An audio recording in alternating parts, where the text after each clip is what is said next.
welcome back to Advocacy In Motion. I'm Tommy Finn, your host.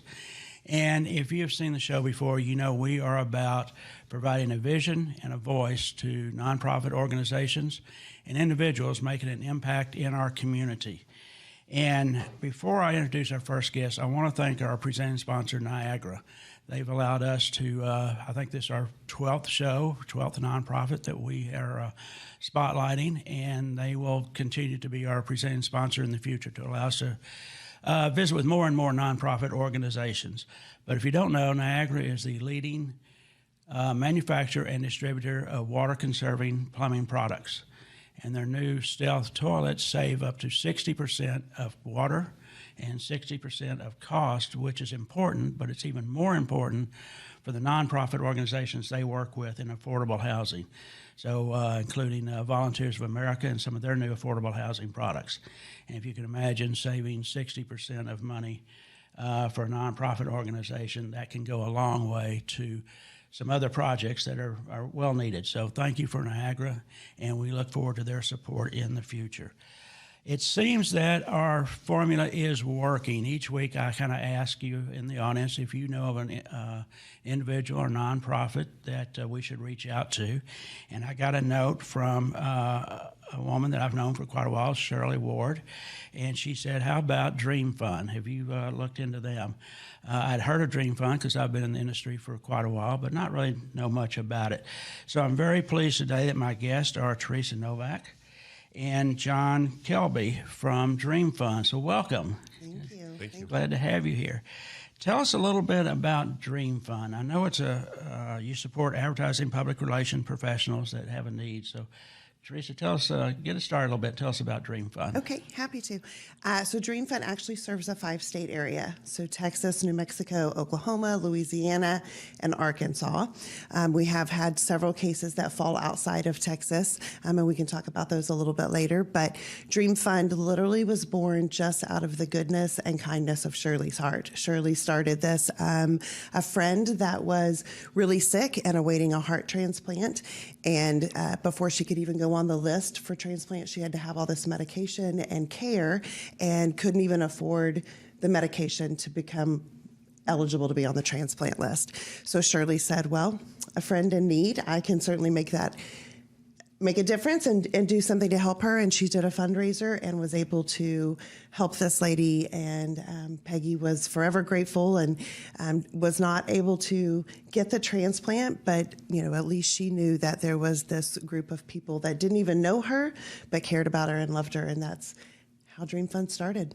That's been quite a few years ago, correct? Yes, that was in 1991. 1991. And We go over the acronym. Yeah, we can talk about the acronym. So yes, John, tell us about that. Well, I'll let Teresa go into it, but Dream Fund's actually an acronym for Dream, and it's about and who we help and how we help. So, Teresa, I'll let you. So it's dedicating resources to employees of advertising and media, and that's where Dream comes from. So we help all over, whether it's public relations, indoor, outdoor, billboard, digital, television, agency. Everybody in media and marketing, whether you're working at an ad agency or you're working at a TV station, you're working at a radio station, or even, you here working on this podcast, to be someone that we could help in our industry. I know that many industries have funds they help for their employees or their people that work with them. I think it's terrific that you guys are helping in our industry so many ways. You told me a little bit how it began. How has it evolved and what's different now than it was early years? So in the early years, the fundraisers were a backyard picnic, or and then it evolved into an auction. And now then we have 3 really big fundraisers each year. We also have recurring donors, and really that's kind of our most important need is always just more funds, because the only way we can continue to help people is if we have the funds to do so. We always say our main goal is make money and then give that money away. So that's what we're here for, is just to continue to help and really bridge the gap between whatever the crisis is to a new normal. And I want to say that too. I mean, just it's more than just money that they're helping with. And I think, one of the cool parts about Dream Fund, two things that shocked me when joining them and seeing like the financial statements is one, people always thought it's like, oh, Dream Fund raises all this money and they have money. It's like, no, they spend every dollar.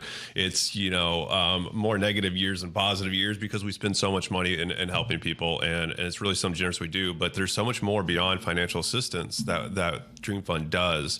And when I was, how I got endeared to Dream Fund and wanted to join is one of my early colleagues is she didn't need really financial assistance, but she was down with cancer and terminal cancer.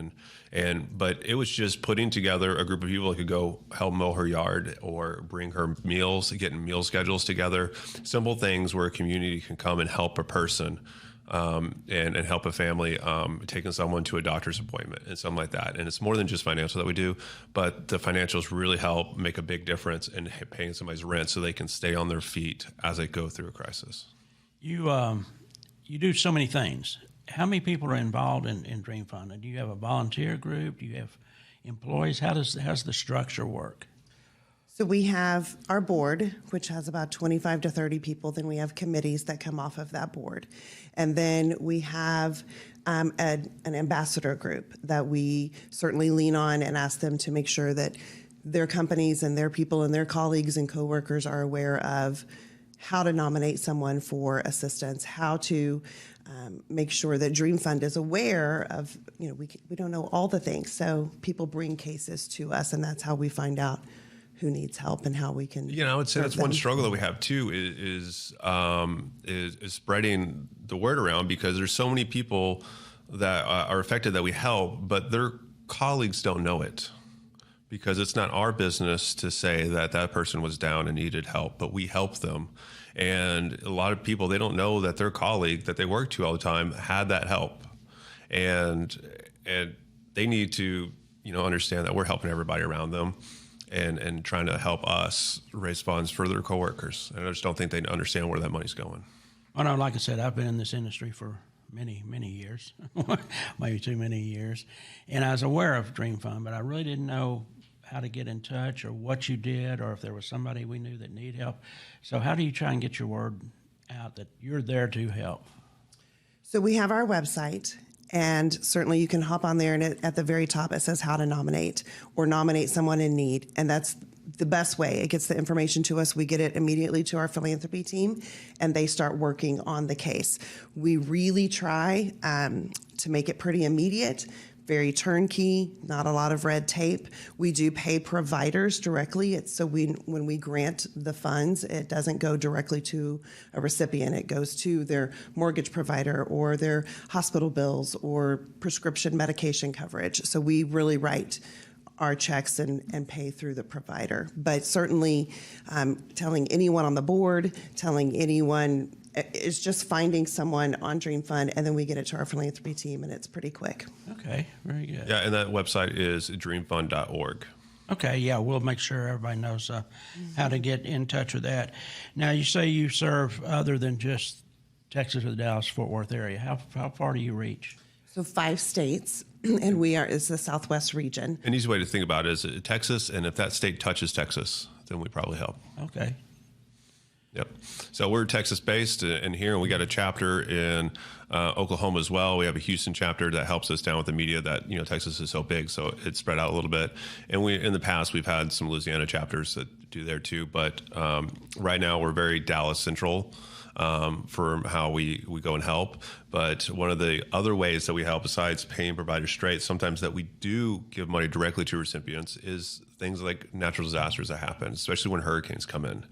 And when a hurricane comes in and it floods everybody and then everybody's displaced, payments from insurance can be very slow. And we have a little stopgap just to help people through that if we declare an emergency like that.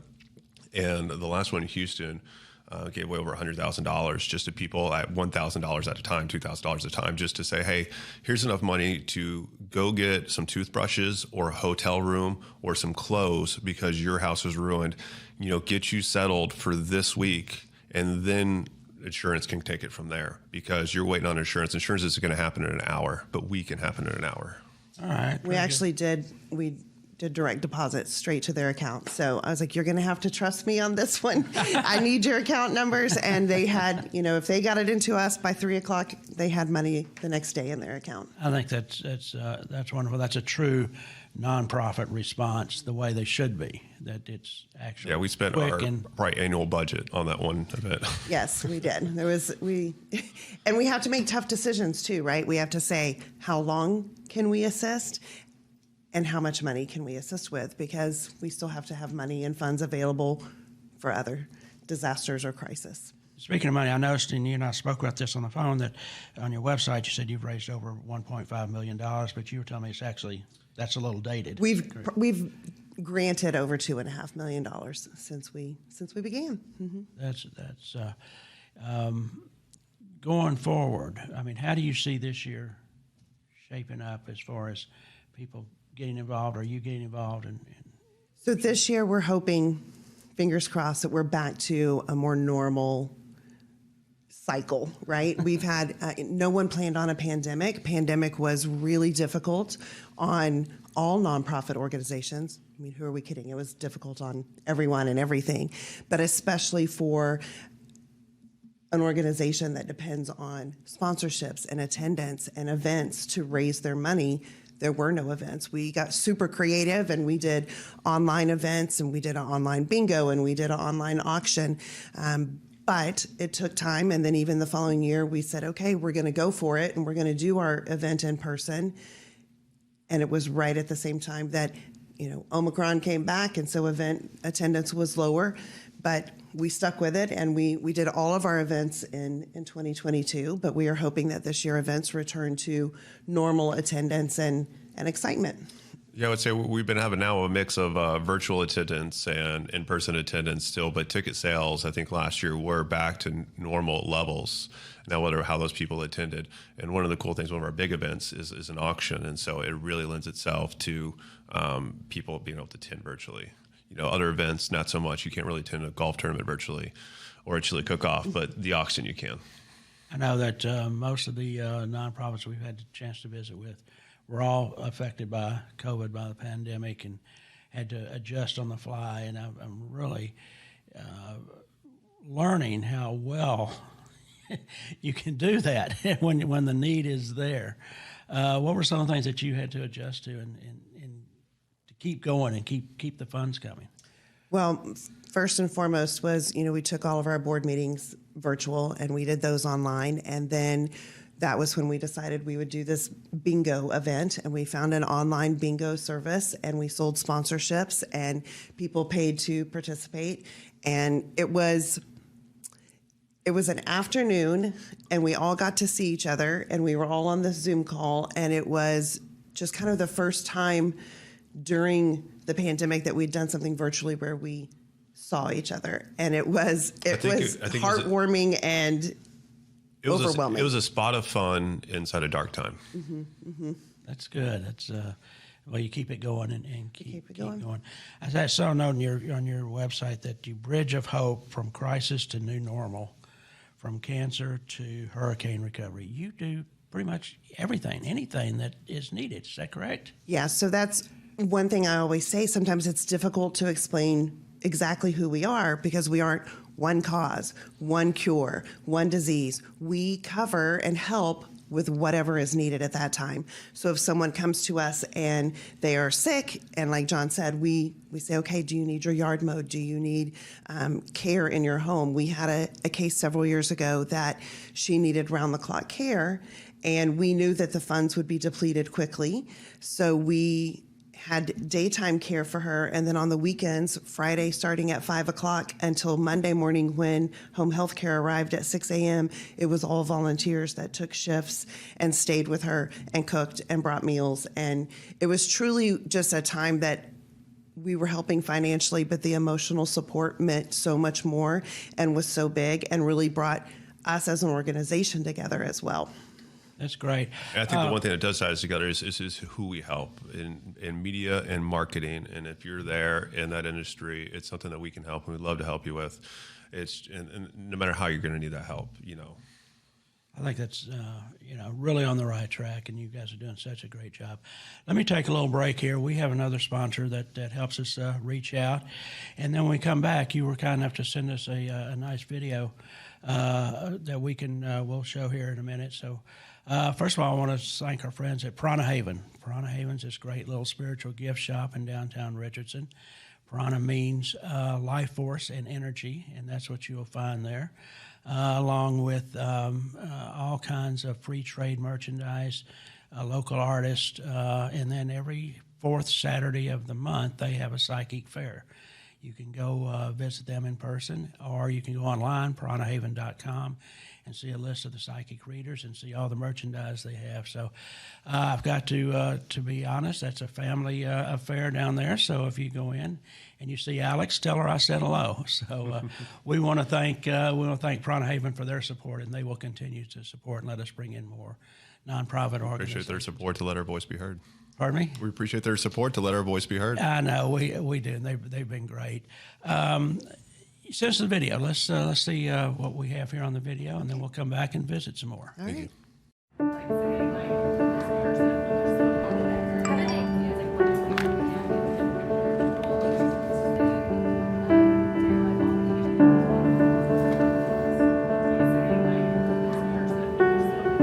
We've all been there.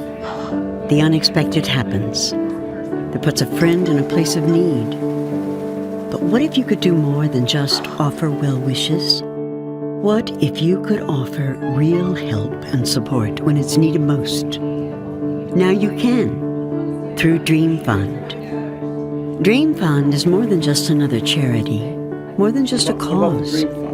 Dream Fund is a family, specifically made up of creative, media, advertising, marketing, and PR professionals across the Southwest.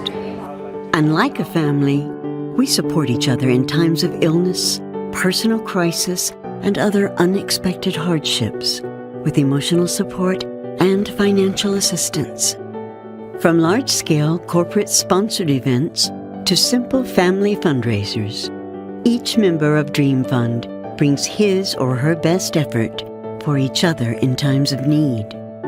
We look out for each other and support each other because we realize that though we are the instruments of help and healing today, we just as well could be the ones in need tomorrow.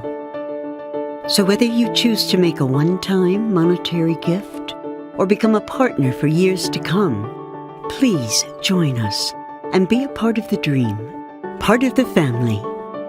Through contributions of time, talent, and resources, we can continue to spread the dream for those in need. Advocate, donate, and get involved today. Please go to dreamfund.org to find out more. And thank you. All right, very good. I appreciate that. I appreciate you sending over, and I hope that was very informative for everyone. How does someone get help from Dream Fund? If somebody needs help, how do they contact you? So either by visiting our website at dreamfund.org, and right at the very top it says nominate someone in need, or do you know someone in crisis. Also through our Instagram, we have a link tree right on there, and it says, do you know someone in need? They just push a button, and it literally just sends an email to us. And as soon as we receive it, the first thing we do is there are some forms that a recipient would fill out, and then it goes to our care team, and our philanthropy team jumps right in, and we have really in-depth conversations, and we figure out what is most needed in that moment, at that time, and we go from there. But usually, I mean, it's within days that we can get a vote out to our board and get it approved, and go make sure that this person has some help. Yeah, I would say most of our votes don't wait for a board meeting. Right.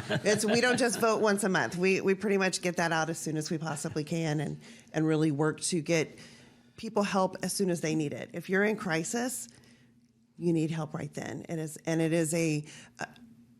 The assistance gives them that moment to breathe. And we had a case several years ago, and it was her mother that we helped. She worked in the television business, and she said, I was able to sit and hold my mother's hand and be with her in her last days, but not worry if the electricity was going to get turned off, or we couldn't afford to, get her medication in for the day. And those are the moments that you go, we're giving something way more than money, or we're giving somebody peace of mind, and that's huge. It just takes one case to know you're doing the right thing, and as the more you do, the more it grows. And I think that's a wonderful thing that you guys are doing. I noticed too that you provide grants on there. How does that work? So our grants are how we help our recipients. So a Okay. grant would be, you need your mortgage and rent covered for 3 months while you are battling a disease, or you've just received a diagnosis for something. So that's what our grants are. We grant that money. Okay. And that's a lot of times what's difficult if we go outside to raise money or go outside and apply for a grant, because we re-grant the money. We aren't eligible for grants from other people. Okay, all right. I know we've talked about raising money and stuff, but generally, what is your biggest need right now? What do you want to tell people watching today? Here's how you can help. Here's what we need. I can start a little bit for you and get you help. I would say there's a few needs, but I mean, one, as she said several times, is financial, but there's several different ways that you can help us financially. And I think, attending one of our events coming up, Showdown's the next one coming up. We also have a golf tournament. We have a night in Monte Carlo, which is like an auction and a social event. And then we also have a chili cook-off. Coming to one of those 4 events and supporting us, buying a ticket, donating while you're there would be great. And one of our biggest pushes lately is trying to become a monthly donor. Everyone on the board's a monthly donor. And, some of us, me included, I don't donate a huge much monthly, but I do donate monthly. I just donate $25 a month and to help out. And we did that as our 25th anniversary is when I upped that to 25. But at events, I buy way more things than I ever use. I have so many family portraits I've never gone and taken. But I would say the other thing I was going to say besides financials and helping that way too is just letting us know that we're here, and things like this really help us. And there's so many now. I look back and I deal with a lot of different agencies in Dallas, but even times I get floored about how many agencies there are in Dallas that I don't even know about. And it's hard to reach out all these small shops where there's 6 people there in that shop and they don't know that we exist.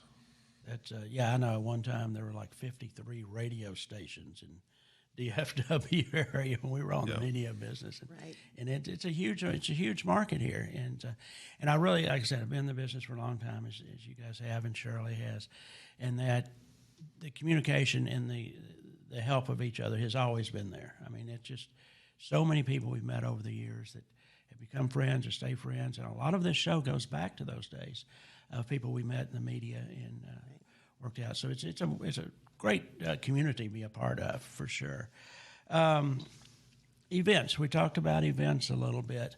One of our shows here is Hit It Where They Mow, talking golf in Texas with Pat Wheeler, and Pat does his show right after this. So we have a golf show. So tell us about the golf tournament to start with. It's Showdown used to be this big event that started back in the 80s, and it used to be such a big event. We'd had all these people from Dallas, all over the country, come into Dallas, and part of that we had this big golf tournament the next day for it, and that is turned into its own event now, and we call it Dream Drive, and it's a standalone event now, and it happens around the same time it happens in May, and that's at Bear Creek this year. And it's actually DSVC, the Dallas Society of Visual Arts. They are the ones that head that whole event up, and we partner with them. DSVC. Okay. All right. And Dallas it's open to the Society of Visual public, Arts. obviously. Yeah, people can go to your website and find out how to join or sponsor it or so. And then you mentioned Showdown. So it was a big social event that started in the 80s. It was wild and crazy, and I got onto the Showdown board pretty early on in my media career, and over being with that for about 10 years, being on the board, throwing Showdown and having it, the purpose was to put Dallas on the map and bring people here, and now I think it's serve that purpose. And there's so many events now in Dallas, and people travel so easily here to Dallas. I think now we needed to find a new purpose for the event. And so now we'll be able to socialize with a purpose. And that purpose is now Dream Fund. So we brought it over to Dream Fund to help raise some money. Is it open to the public as well? No. Or is this it's for, media. just for media? Media. We do have one that's open for the public, and that'd be our 2 fall events. Tell us about those. So Night in Monte Carlo happens every year in October, and it is our big gaming and auction. We do a silent and live auction. We've done different things throughout the year. We've had a dance contest. We've had not just the auction, but we try to give it a little new flair every year. So we're working on what that new flair will be for this year. It's going to be at Frontiers of Flight, and it'll be October 19th. And it is something that anyone and everyone can come to. It is our largest fundraiser. We have a ton of sponsors. We have a lot of people that attend. And then just through the auction and through giving, we have giving that can happen all night long. I don't need an item to take home. I just want to make sure Dream Fund has some money. And it's a great event. And it's kind of our premier event and kind of an event of the year for the community. You know, I've attended several auctions for charity before in the past, and I'd say I really like ours because there's something for everybody. Whether you're going to buy, like my sister did, she got some inflatable lawn ornaments for Halloween, to put up and spend $60, or you can go and spend $2,000 on a trip to Mexico. And there's a whole lot of middle range options and low range options to help there. And I feel like there's a lot of events that I've been to before. It's just like, well, I'm not here to spend $5,000 to go to Mexico for something I don't have anything to bid on and just raise, spend a couple $100. And I think we have a lot of options there to really meet everybody, to have a way to give and help. What have we missed? What would you like to say? This is your program. Anything else you'd like to tell us? Well, I was going to talk really quick about our last event in the year, and it's held in November, and it's our chili cook-off, and we call it Chilanthropy. And as a matter of fact, even when I made the banner last year and I went to the sign place to pick up the banner, the guy said, "Are you the one that did the banner that's called Chilanthropy?" And I said, "Yes." And he's like, "I love that. So clever." I was like, "Thanks."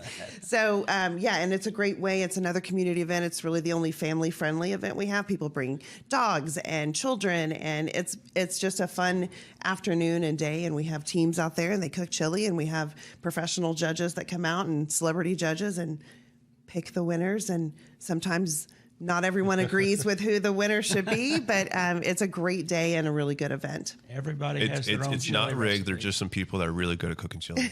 That's right. And some of us aren't, but it's still fun. Yeah. It's a lot of fun. I think it's an event that our industry really looks forward to because it's a time where we get to see everybody's family and see each other really out of the workplace. And it's really a time for us to meet each other, on a deeper level. That's I really appreciate what you guys are doing and being here. Let me take a second and tell everybody what's coming up. March is Women in History Month, and we have devoted the month of March to providing a voice for outstanding women in our community. We have Lisa Brodsky coming up. She is CEO of Group Homes for Adults with Disabilities. We have Hannah Suris, Director of Corporate Communications for the Dallas Mavericks, and Mary Pat Higgins, who is the President and CEO of Dallas Holocaust and Human Rights Museum. So we are really looking forward to that and coming up.